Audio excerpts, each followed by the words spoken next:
ছেচল্লিশ কোটি টাকা পাওনা দাবি বিসিবির, চিটাগং কিংসকে আইনি নোটিশ। চিটাগং কিংসের কাছে $37 লাখ বেশি দাবি করে গত 22 জুলাই বিপিএল এর ফ্র্যাঞ্চাইজিটিকে আইনি নোটিশ পাঠিয়েছে বিসিবি। এরপর গত সোমবার সংবাদ মাধ্যমের কাছে বিপিএল এর চিটাগং কিংসের স্বত্বাধিকারী সামির কাদের চৌধুরী পাল্টা দাবি করেন। আইনি নোটিশ পাঠিয়ে বিসিবি তার কাছে যে টাকা দাবি করেছে তা নাকি ভিত্তিহীন। চিটাগং কিংসের মালিকের এই বক্তব্যের পর গতকাল নিজেদের দাবির ব্যাখ্যা দিয়েছেন বিসিবি। এক সংবাদ বিজ্ঞপ্তিতে চিটাগং কিংসের মালিক প্রতিষ্ঠান এসকিউ স্পোর্টসের সঙ্গে দেনা পাওনার হিসাব নিয়েছে তারা।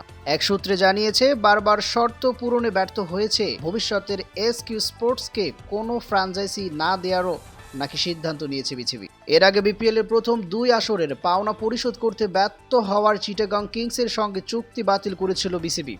সর্বশেষ 11তম বিপিএল এর আগে তাদের বকেয়া সেই 17 কোটি টাকার প্রায় পুরোটাই মাফ করে দেয় বোর্ড। মাত্র 3.5 কোটি টাকার মতো পরিশোধ করতে বলা হয় চিটাগং কিংস। বিপিএল গভর্নিং কাউন্সিলের এক কর্মকর্তা জানিয়েছেন, সময় মতো সে টাকাও পরিশোধ করতে পারেনি বলেও তাদের ওপর আর আস্থা রাখছে না বিসিবি। বিসিবির সংবাদ বিজ্ঞপ্তিতে বলা হয়েছে, বিপিএল এর 3 আসর মিলিয়ে চিটাগং কিংস দলের মালিক প্রতিষ্ঠান এসকিউ স্পোর্টস এন্টারপ্রাইজ লিমিটেডের ধারাবাহিকতাভাবে তাদের আইনগত ও আর্থিক দায়বদ্ধতা পূরণে ব্যর্থ হয়েছে। একাধিকবার নোটিশ দেওয়া হলে তারা চুক্তির শর্ত অনুযায়ী ফ্র্যাঞ্চাইজি ফি, ট্যাক্স, খেলোয়াড় ও দলের সদস্যদের পাওনা মেটায়নি। পাওনা অর্থ আদায়ে গত বছরের 20 সেপ্টেম্বর চিটাগং কিংসের সঙ্গে একটি সমঝোতা চুক্তি স্বাক্ষর করার কথা জানিয়েছে বিসিবি। সে চুক্তির আওতায় তাদের কাছ থেকে 3.5 কোটি টাকা পাওনা নির্ধারিত হয়। তবে সেই পাওনাও পরিশোধ না করায় বোর্ড গত 22 জুলাই চুক্তি বাতিল করে চিটাগং কিংসকে একটি নোটিশ পাঠায়।